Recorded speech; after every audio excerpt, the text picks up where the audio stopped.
그의 외아들 우리 주 예수 그리스도에 대한 이 참 공부는 끝이 없는 것 같습니다. 그래서 우리가 지난 3주간 함께 나누었던 그의 외아들 우리 주 예수 그리스도에 대한 내용들을 우리가 한번 돌아보려고 합니다. 먼저 우리가 예수 그리스도를 우리가 29문에서 배웠는데요. 첫째로 예수님을 예수라고 부르는 이유가 무엇인가? 예수라는 말은 예수님이 우리의 구원자가 되신다. 우리의 죄로부터 건지시는 구원자가 되신다 하는 뜻이라고 했습니다. 그래서 예수라고 부르고, 또 하나는 그리스도라고 부르는데, 이 그리스도란 말은 기름 부음을 받은 자다 이런 뜻이죠. 그리스도는 기름 부음을 받은 자로서, 선지자로서, 또 제사장으로서, 왕으로서 예수님께서 기름 부음을 받으신 메시아다 하는 것을 우리가 배웠습니다.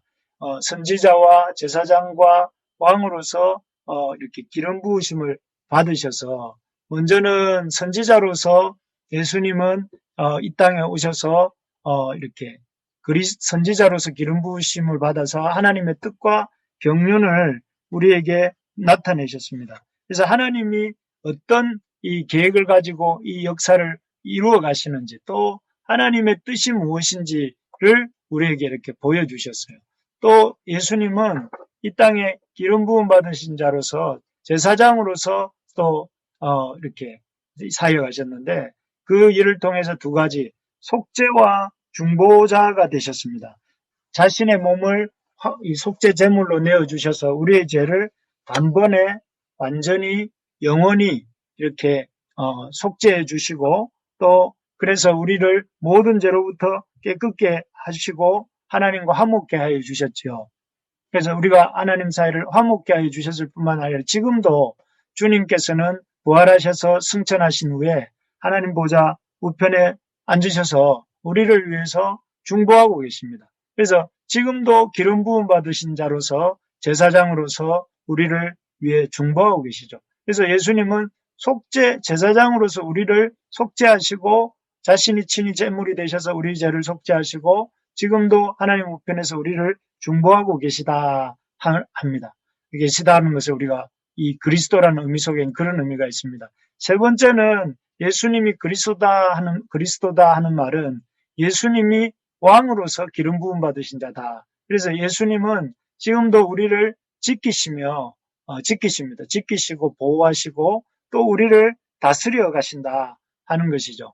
그래서 예수님을 그리스도다 이렇게 말할 때 예수님은 하나님의 선지자로 기름 부음 받으셨고 하나님의 제사장으로서 하나님의 왕으로서 이 세 가지 선지자와 제사장과 왕으로서 기름 부음을 받으신 메시아다 하는 것입니다. 그래서 우리는 이런 예수님을 믿음으로 예수님을 믿는데, 이런 예수님을 믿음으로 우리가 예수님의 예수 믿는 우리를 그리스도인이라 이렇게 일컫죠.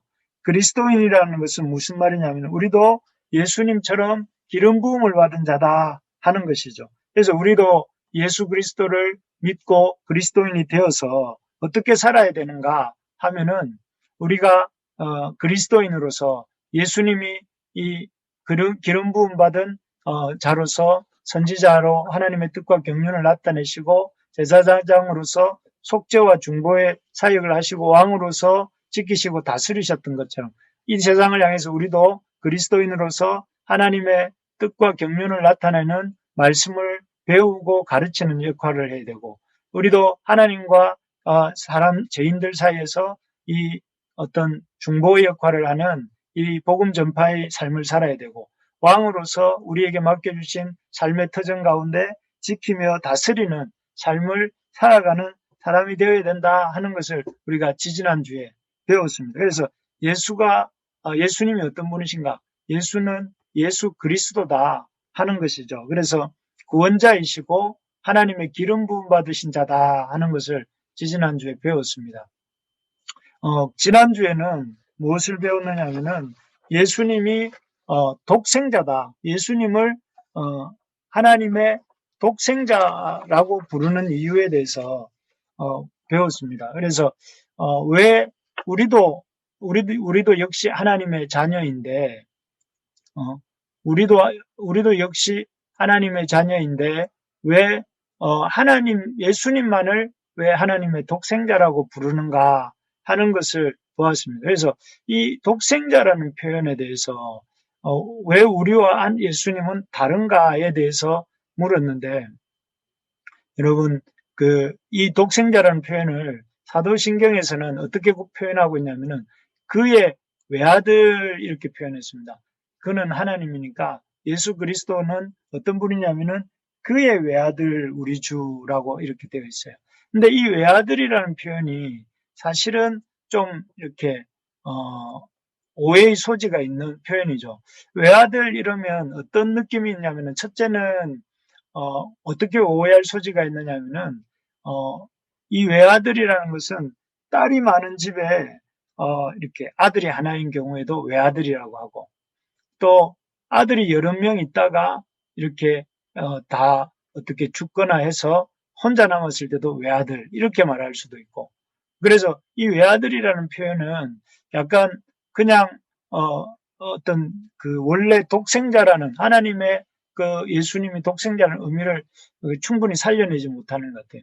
특히 이렇게 외아들 이렇게 표현하게 되면 어떤 느낌이 드느냐면은 좀 하나님의 외아들 이러면 하나님보다 약간 성부 하나님보다 성부 하나님으로부터 태어난 것 같은, 그래서 약간 성부 하나님보다 조금 부족한 존재인 것 같은, 아버지와 아들 같은 존재인 것 같은, 그렇게 오해할 소지가 있는 것 같습니다. 그래서 마치 사람이 아버지가 아들을 낳았을 때 그 아들이 아버지보다 약한 것처럼 성부 하나님보다 성자 예수님은 이렇게 조금 부족한 존재인 것처럼 생각할 여지가 있습니다. 그래서 뭐라고 했냐면은 이 외아들이란 표현 대신에 이 하이델베르그 요리문답 33문에서는 독생자다 이렇게 예수님을 외아들이라고 표현하지 않고 독생자다 이렇게 부릅니다. 그래서 우리 역시 하나님의 자녀인데 그분을 왜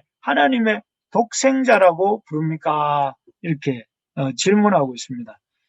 이 독생자라는 질문은, 이 말은 한마디로 말해서 하나님의 유일하신 아들, 아주 하나님의 독자적인, 하나님의 아주 독특한, 하나님에 의해서 독특하게 생겨난 분, 하나님에 의해서 독특하게 생겨나신 분이다, 뭐 이런 뜻인데, 좀 쉽게 풀면은 하나님에게서 유일하게 나신 아들 이렇게 볼 수가 있습니다. 그래서 이 독생자라는 말을 우리가 조금 더 깊이 들어가면 이렇게 말을 할 수 있겠죠. 우리나 예수님이나 다 같은 하나님의 자녀인데 왜 예수님만 하나님의 독생자라고 하나요? 외아들이라는 표현보다 독생자라는 표현을 썼는데 이 독생자라고 하는 이유가 뭐냐면은 왜 예수님만을 하나님의 독생자라고 하는가? 첫째는 이런 것 때문이죠. 예수님만이 유일하신 하나님의 아들이시기 때문에 그렇습니다. 왜 독생자, 홀로 생겨난 자식, 이렇게 홀로, 단독적으로 홀로 이런 말이잖아요. 홀로 하나님의 아들이라고 하는가? 예수님만을 홀로 하나님의 아들이라고 하는가? 그 이유는 예수님만이 유일하신 하나님의 아들이시기 때문에 그렇다 하는 것입니다. 그래서 사실 우리가 생각할 때에 33문의 질문 여기서 보는 것처럼 다 같은 하나님의 자녀인데 이렇게 말을 할 수가 있습니다. 왜 예수님만 하나님의 독생자라고 하는가? 이렇게 우리도 하나님의 자녀이니까 우리도 하나님의 독생자라고 불러주면 안 되나? 뭐 이렇게 생각할 수 있는데, 그래서 우리를 마치 예수님과 같은 어떤 존재인 것처럼 은연중에 생각할 여지가 있죠. 우리도 하나님의 자녀이니까 예수님도 하나님의 독생자이고, 그러니까 우리도 하나님의 독생자와 같은, 예수님과 같은 존재가 아닌가라고 생각할 여지가 있습니다. 실제로 그 당시 AD 1세기에 사도들이 예수님이 하나님의 아들이다 이렇게 전할 때에 사람들이 어떻게 생각했냐면은 그 제우스 신의 로마 신화에 나오는 그 제우스라는 신의 또 다른 아들인가 보다 이렇게 생각하면서 예수님을 그냥 이렇게 수많은 어떤 신들 중에 하나로 생각을 하고 하는 경향이 있었다고 해요. 그렇기 때문에 그러한 사람들의 생각들, 예수님을 그냥 이렇게 어떤 많은 신들 중에 한 신이거나 또는 우리 예수님의 믿음으로 예수님의 자녀가 된 그런 사람들처럼 그런 하나님의 이런 자녀라고 생각하는 그런 생각에 이렇게 확실히 하기 위해서 예수님이 그의 외아들, 또 이 하이델베르크 요리문답의 표현에 의하면 하나님의 독생자라고 표현을 하는 거죠.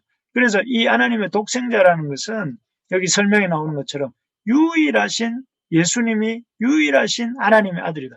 이 세상에 둘도 없고 셋도 없는 유일하신 하나님의 아들입니다. 그래서 예수님만이 어떤 분이시냐면은 이 하나님을 우리에게 보여주셨어요. 그래서 요한복음 14장에 보면 빌립이 예수님에게 하나님을 보여달라고 이렇게 말을 하죠.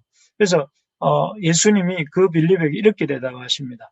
내가 이렇게 오래 너희와 함께 있으되 내가 나를 알지 못하냐 이러면서 하시는 말씀이 나를 본 자는 아버지를 보았다 이렇게 말씀하세요. 예수님은 본 사람은 하나님을 보았다. 왜냐하면 예수님이 하나님을 보여주시는 유일한 분이라는 거예요. 하나님의 유일한 아들이기 때문에 하나님을 보여주시는 것이죠. 그리고 또 요한복음 14장 그 본문 6절에 보면 뭐라고 했냐면은 예수께서 내가 곧 길이요 진리요 생명이니 나로 말미암지 않고는 아버지께로 올 자가 없느니라 라고 하면서 예수님만이 이 하나님께로 가는 유일한 통로가 되신다 이렇게 말씀하십니다.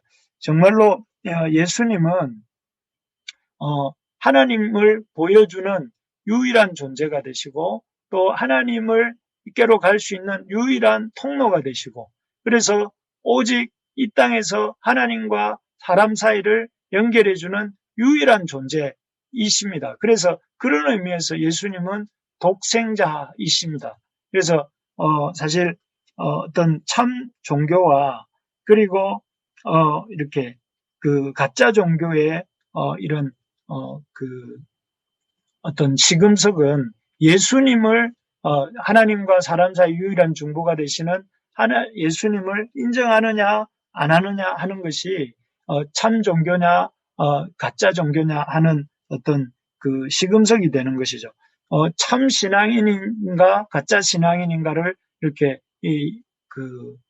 판가름하는 기준 역시 예수님을 유일한 중보자로 인정하느냐, 예수님을 이렇게 그 하나님의 아들, 유일한 하나님의 아들로 인정하느냐, 안 하느냐가 이렇게 중요한 판가름의 기준이 된다 하는 것입니다. 그래서 예수님을 하나님의 독생자라고 할 때에 그 하나님의 독생자다 하는 이 말 속에는 예수님만이 하나님의 유일한 아들이다 하는 것이죠. 하나님을 보여주고 하나님께로 우리를 인도해주는 유일한 그 중보자다 하고 이렇게 하는 고백이 담겨 있는 고백입니다. 이 예수님을 하나님의 독생자라고 말하는 두 번째는 우리가 예수님만을 하나님의 독생자라고 할 때 그 두 번째 의미는 예수님이 하나님과 본질적으로 같으신 분이다 하는 것을 말하는 것입니다. 마치 이런 것이죠. 사람이 아이를 낳으면 그 아이는 사람이죠. 반면에 또 이렇게 소가 송아지를 놓으면 그 송아지는 역시 소잖아요. 그리고 그렇다면 그런 논리로 보자면 하나님의 아들은 어떤 분이세요? 하나님이시죠. 그래서 예수님을 하나님의 아들이다, 유일하신 하나님의 아들이다 이 말은 예수님은 하나님이시다. 곧 예수님은 하나님과 본질이 같으신 분이다 이렇게 말씀하는 거예요. 그래서 어떤 분은 예수님을 하나님의 독생자라고 했는데 이 독생자라는 표현을 이렇게도 풀더라고요. 이 독생자, 하나님께로부터 홀로 나신 분이다. 홀로 하나님께 나신 분이라는 이 뜻을 독종자라고 이렇게 표현을 하더라고요. 여기서 종이라는 말은 홀로 하나님과 같은 종류이신 분. 그러니까 하나님과 같은 종류. 그러니까 본질이 같으신 분. 하나님의 이런 하나님이신 그 본질이 하나님과 같으신 분이다. 이런 뜻이죠. 그것은 빌립보서 2장 6절에서 바울이 뭐라고 했느냐면은 근본 하나님의 본체시나 이렇게 말씀하셨어요. 이 본체라는 말은 바로 예수님 하나님과 예수님이 같은 본질을 갖고 계시다 하는 것이죠. 그래서 예수님을 하나님의 독생자라 하고 표현하는 것은 예수님이 근본적으로 하나님과 같은 본질을 가지신 분이다 하는 것입니다. 그래서 우리가 아까도 말했지만 하나님을 성부 하나님이라고 하고 예수님을 성자 하나님이라고 할 때 은연중에 우리는 어떤 생각을 하느냐면은 성부 하나님이 성자 하나님보다 조금 낫고 그 다음에 조금 먼저 계시고 또 그리고 성자 예수님은 성부 하나님보다 조금 못하고 조금 나중에 계신 분처럼 생각을 하는 경향이 있습니다.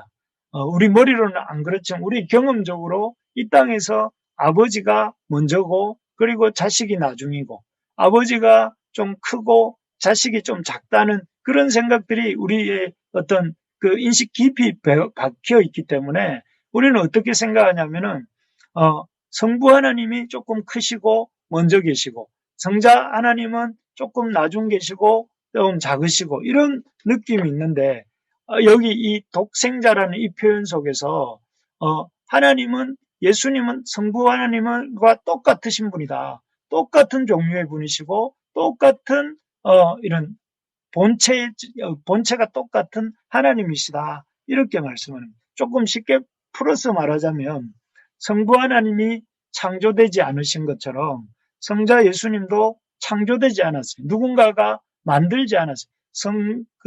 하나님의 독생자다 예수님을 이렇게 말할 때 하나님이 예수님을 낳으시긴 했지만 우리 인간 그 부모가 자식을 놓는 것처럼 놓은 것이 아니라 하나님의 그 영혼 속에서 하나님으로부터 성부 하나님으로부터 성자 예수님 우리가 알 수 없는 방식으로 나오신 거예요.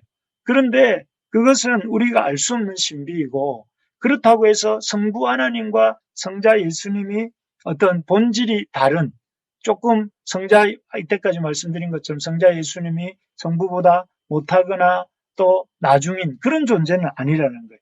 그래서 어쨌든 성자 예수님도 하나님과 같으신 분이시고 창조되지 않았습니다. 또 성자 예수님은 그 성부 하나님이 무한하신 것처럼 성자 예수님도 무한하세요. 그래서 성자 예수님의 그 십자가 죽으심이 시간과 공간을 초월해서 오늘날 우리에게도 그 속죄의 은혜를 동일하게 효력 있게 이렇게 발휘할 수 있는 이유가 뭐냐면은 예수님이 이 무한하신 분이기 때문에 그래서 그 성자 예수님이 무한하셨기 때문에 우리의 죄를 단번에 완전히 영원히 사하셨고 그 효력을 시공을 초월해서 우리에게 미칠 수 있는 것이죠.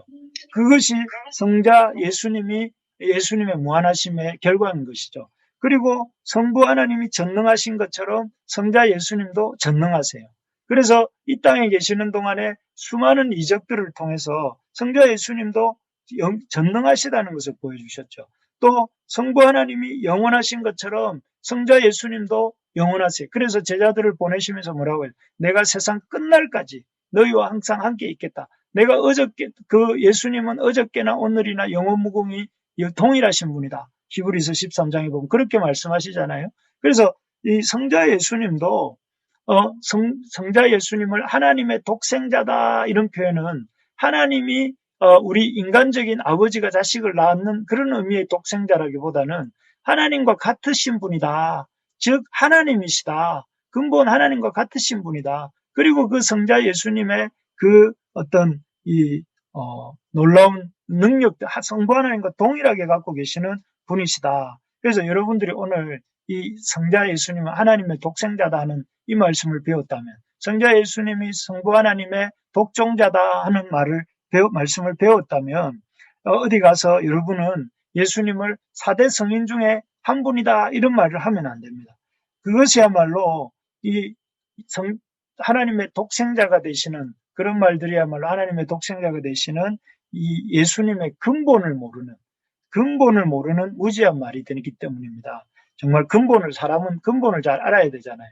예수님의 근본이 뭐냐면은 예수님의 근본은 바로 하나님과 같으신 분이다 하는 것입니다. 그렇기 때문에 예수님을 이렇게 공자나 부처나 소크라테스하고 같은 레벨에 놓는 것은 참으로 이렇게 이 성경 예수님이 어떤 분이신지를 모르는 행동이라 할 수 있습니다.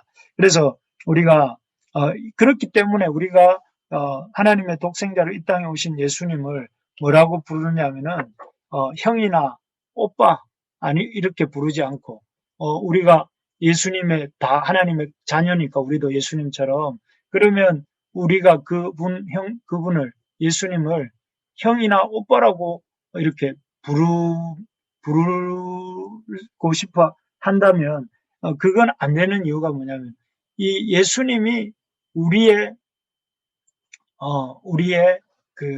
우리와 다른 하나님과 같은 본질을 가지신 독종자, 하나님의 독생자라는 사실을 모르는 아주 무지한 발언이 되기 때문에 그렇습니다. 그래서 우리가 예수님을 형이나 오빠라고 안 부르는 이유는 예수님이 하나님의 독생자, 독종자가 되시기 때문에 그렇다는 것입니다. 그러면서 우리가 이런 예수님을 하나님의 이런 우리 예수님을 하나님의 독생자라고 부르고 또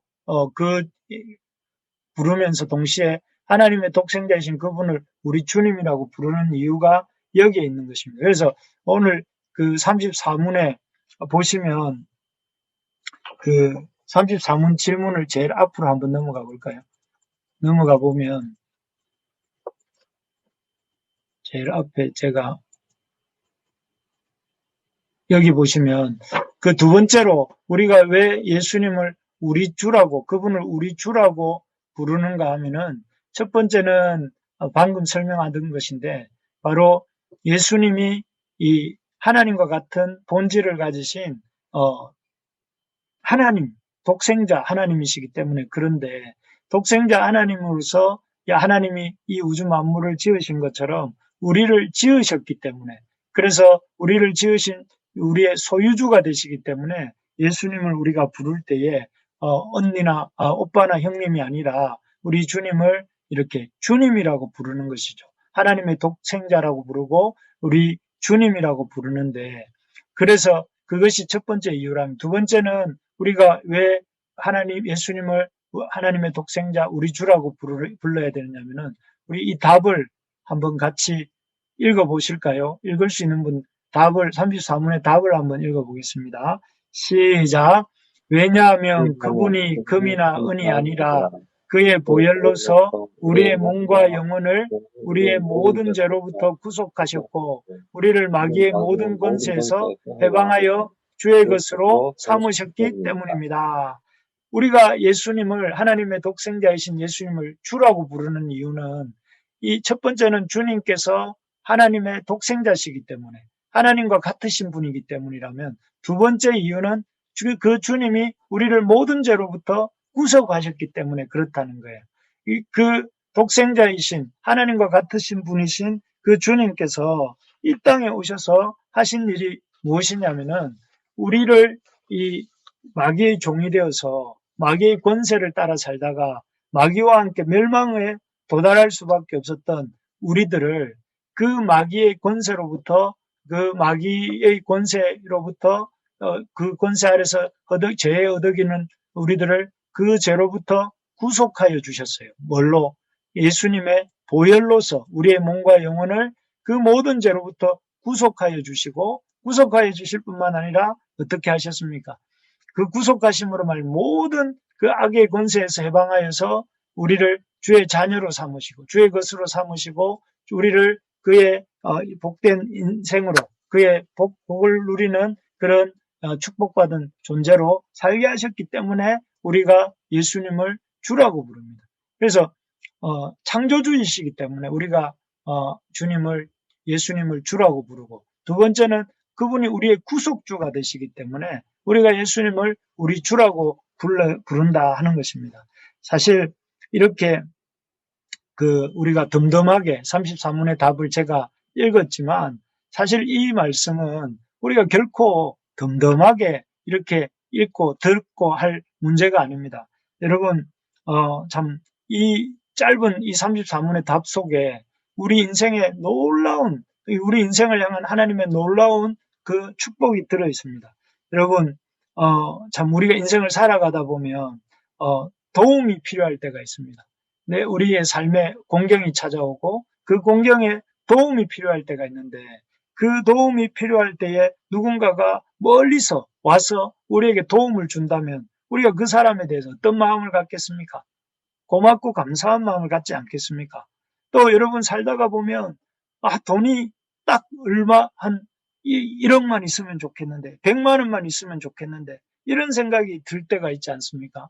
그리고 그 돈만 조금만 있으면 내가 일어설 것 같은데, 이런 마음이 있는데, 근데 어떤 사람이 와서 나에게 돈을 100만 원 줬다면 그 사람이 얼마나 고맙고 감사하겠습니까? 그런데 오늘 이 본문에는 보면 예수님이 우리의 공경에 처해 있는, 또 죄의 값을 지불할 수 없어서 죄와 함께 죄로 인해서 심판을 받아 멸망할 수밖에 없는 우리를, 이 하나님께서 이렇게 성자 하나님이 그 하늘 보좌를 버리시고 이 땅으로 찾아오셨어요. 너무 고마운 일 아닙니까? 찾아오시고 육신을 입고 이 땅에 찾아오셨을 뿐만 아니라 찾아오셔서 우리가 도무지 감당할 수 없는 그 죄값을 신이 그 희생 제물이 되셔서 우리의 죄를 대속하시고, 우리의 죄값을 이렇게 대속하시고 우리를 죄로부터 하나님의 그 공의를 만족시키시고 우리를 죄로부터 구속하여 주셨어요. 그리고 우리를 구속하셔서 정말 우리에게 그 영원한 하나님의 그 영광 속에 들어갈 수 있도록, 멸망받을 수밖에 없었던 죄인들을 하나님의 영광에 들어가게 해주셨어요. 그리고 그 하나님의 영광에 들어가게 해주신 그 일을 하셨음에도 불구하고 그 일을 우리에게 향해서 야, 이거 믿으라 하고 강요하는 것이 아니라 우리에게 인격적으로 설명하시면서 또 우리에게 이것을 사랑으로 보여주시면서 우리에게 우리를 인내하고 기다려주시면서 이렇게 우리를 인격적으로 대우해 주세요. 그 거대하고 어마어마한 우주를 만드신 하나님께서 그 거대한 우주의 먼지도 되지 않는 그런 존재인 우리를 향해서 당신이 겸손하게 찾아오시고 겸손하게 대가를 우리를 위해서 자신을 내어주시고, 그리고 우리를 위해서 자기의 모든 것을 이렇게 내려놓고 참아주시고 기다려주시고 초대하여 주시는, 그것이 얼마나 놀라운 은혜입니까? 그래서 이것을 생각해 볼 때 그런 어마어마한 은혜로 나를 위해서 죽어주시고 나를 위해 찾아오시고 나를 기다려주시고 나를 이렇게 대우하여 주시는 그 은혜에 감사해서 우리가 예수님을 뭐라고 부른다는 거예요? 주님이라 부른다는 거예요. 우리 주님이라고 부른다는 거예요. 우리의 사랑의 마음을 담아서 우리도 예수님을 우리 주님이라고 부르는 것이죠. 여러분, 이런 감사와 감격이 저와 여러분들에게 있기를 소망합니다. 이 예수님을 우리가 독생자, 하나님의 독생자, 우리 주라고 부르는 이 말 속에 이런 놀라운 뜻이 있는 것입니다. 우리 주라는 것은 참 우리 주님께서 나의 창조주가 되시고 나의 구속주가 되시고 나를 이 모든 죄의 권세로부터 풀어 해방하여 주시고 하나님의 것을 삼아 주시고, 그래서 지금부터 영원까지 나를 버리지 않으시고 나를 데리고 주님의 나라에 들어가기까지 이렇게 함께 하신다 하는 것입니다. 그래서 그런 것들을 생각해 볼 때에 우리가 참 감사할 수밖에 없는데요. 우리의 이런 그 주님의 은혜를 생각해 볼 때, 그러면 예수님이 하나님의 독생자요, 하나님의 외아들이라는 것을, 하나님의 독생자요, 우리의 주님이라는 걸 알았다면 우리는 어떻게 살아야 될 것인가 하는 것을 잠깐 마무리하고 마치도록 하겠습니다. 첫째는 우리가 어떻게 살아야 되는가 하면은 예수님이 우리의 주님이심을 깨닫고 감사함으로 살아야 된다 하는 것입니다. 우리 혹시 읽으실 수 있는 분 우리 로마서 14장 8절 같이 한번 읽어볼까요? 시작. 우리가 살아도 주를 주를 위하여 위하여 살고 죽어도 주를 위하여 죽나니 그러므로 사나 죽으나 우리가 주의 것이로다. 아멘. 예, 여기에 보면 뭐라고 하고 계세요? 우리가 사나 죽으나 우리가 주의 것이로다. 사나 죽으나 주님의 것이라. 이런 그 가스펠송도 있지 않습니까? 우리가 살아 있어도 주님의 것이고 죽어도 주님의 것이고 이 얼마나 감사합니까? 죽어서 우리가 무로 돌아가고 영원한 그 형벌로 들어가는 것이 아니라 우리가 주님의 것이기 때문에 우리가 주고받을 영광과 주님의 그 은혜 가운데 들어간다 하는 것입니다. 그렇기 때문에 우리가 어떻게 할 수가 있습니까? 감사함으로 살 수가 있었습니다. 이전에는 아주 이렇게 주인을 잃어버린 어떤 물건처럼 우리가 아주 참 여기저기 방황하고 또 이렇게 허무하게 살았지만 이제는 예수님을 이렇게 예수님이 우리의 주님이 되어 주심으로 인해서 우리가 그 주인 되신 주님을 인해서 우리가 안심하고 그 은혜를 이렇게 감사하며 살아야 된다. 우리 주님을 위해서 살아야 된다 하는 것이죠. 여러분, 어떤 인생이 제일 지혜로운 인생인가 하면은 우리 주님의 그 붙들림 바 되어서 주의 것으로 사는 인생이 가장 복된 인생인 줄 믿습니다. 세상의 모든 것은 다 지나갑니다. 그렇지만 우리 주님은 영원하시고 그 주님께 붙들림 받은 인생으로 사는 것은 하나님께서 참으로 이렇게 그 놀라운 은혜로 영생에 들어가게 하시는 그런 복을 받아 누리게 되는 것입니다. 두 번째로 우리 주님이 하나님의 독생자가 이시고 또 우리의 주님이시라는 걸 안다면 우리가 우리의 삶의 문제를 주님 앞에 들고 나와서 기도해야 됩니다. 인생의 문제의 해결자는 어디에 있냐면 주님께 있습니다. 그래서 진짜 지혜로운 사람은 어떤 사람이냐면은 수시로 주님 앞에 나와 기도하고 엎드리는 사람입니다. 여러분, 하나님 앞에 기도하고 기대하고 기다리는 자가 복이 있는 인생인 줄 믿습니다. 하나님 앞에 나와서 참 하나님 앞에 늘 나와서 기도하고 기대하고 기다리는 우리 부르심의 가족들 되시기를 바랍니다. 제가 이렇게 어제 오늘 이렇게 그 교회 교회 세무서 등록하고 또 뭐 교회 통장 만들려고 이런 관공서를 다니면서 우리 진집사님이 많이 도와주셔서 이렇게 다니면서 놀랍게 우리가 걱정하고 염려했던 것보다 이 하나님 문제를 잘 이렇게 풀어 가시더라고요. 제가 오늘 농협에 가서 교회 통장을 만들었는데 그 교회 통장은 이제 그 법인으로 보는 단체라서 이 어떤 그 공인인증서를 따로 이렇게 일반 개인 통장처럼 쓰지 않고 OTP라고 하는 걸 만들어야 된다고 하더라고요. OTP라는 걸 만들어야 되는데 그게 하나 가격이 10,000원인데 그 10,000원인데 이렇게 다 그 절차를 끝내고 이제 나오는데도 그분이 10,000원을 내라는 소리를 안 하더라고요. 그래서 왜 돈 내라 소리를 안 할까 속으로 생각했는데 목사님이시죠? 이거는 그냥 안 내도 되는 걸로 처리했습니다. 이렇게 말씀하더라고요. 그분이 그 10,000원을 왜 안 받을 이유가 뭐가 있습니까? 그죠?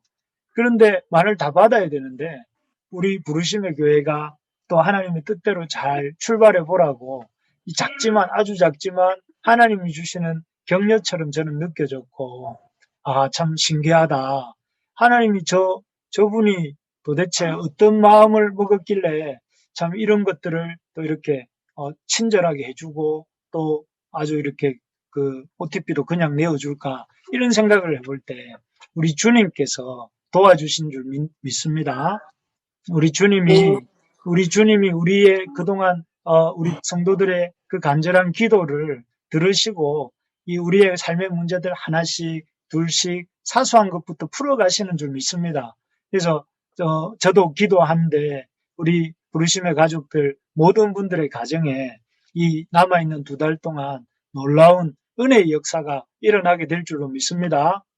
아멘. 네. 왜냐하면은 우리 주님이 저에게 보여주신 신호를 통해 볼 때 우리 성도들에게도 그런 은혜를 주실 거라는 믿음이 있고 또 그런 믿음을 가지고 저는 열심히 기도하고 여러분들 앞에 서서 또 이렇게 나아가 보려고 생각하고 있습니다. 여러분도 믿으시기 바랍니다. 아멘. 아멘. 예, 그래서 우리 간증거리가 많아지는 남은 2달이 되기를 주님의 이름으로 축복합니다. 마지막입니다. 3번째로 보면 무조건 감사하며 기뻐하자는 것입니다. 왜냐하면은 우리 인생의 주인이 주님이시기 때문에 그렇습니다. 우리가 빌립보서 4장 6절 7절에서 바울이 이렇게 말하지 않습니까? 아무것도 염려하지 말고 오직 모든 일에 기도와 간구로 너희 구할 것을 감사함으로 하나님께 아뢰라. 그리하면 모든 지각이 뛰어나신 하나님의 평강이 그리스도 예수 안에서 너희 마음과 생각을 지키시리라. 할렐루야. 하나님이 너희 마음과 생각을 지키신다고 했습니다.